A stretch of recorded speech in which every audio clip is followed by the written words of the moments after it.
Gold prices open to a choppy Sunday night trade, ultimately seeing prices decline about $18 from Friday's close. Friday we closed around 17.45. We got down to as low as 17.27, but we did see prices rally as the dollar started to come off in the afternoon. Gold prices ended the day only down about $5. So while we were down on the day, it felt like a winner, given the fact that we traded off those lows, kind of maintaining some of that bullish momentum we picked up since the early part of March when we dipped below 1700 briefly. So right now, kind of just lower on the day from Friday's settle, but again, it feels like a winner given the fact that we've rallied so far off the day's lows.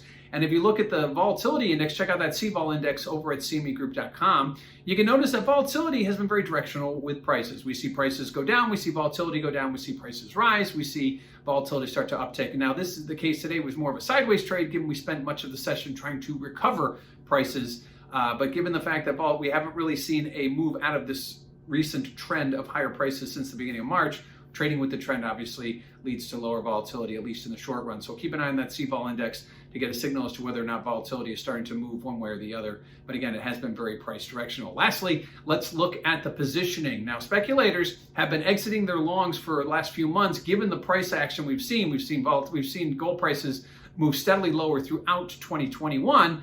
But now we started to see a modest adding of longs. So looking at the chart, we can see it lines up nicely with the fact that when we dipped below 1700 briefly, we saw positioning longs decline, but now we've seen them go up slightly. Now it is just very much a small increase, but every marathon begins with one step. So if speculators are getting bullish again on gold, that will be the first place to see it. So keep an eye on that CFTC chart as well for speculators looking to add back to some of these longs they've been exiting over the course of 2021. So a big range today, about a $20 range in gold today, but we did get back near unchanged after what felt like a losing trade. Turns out to be a winner, even though we ended up about $5 off Friday's settle.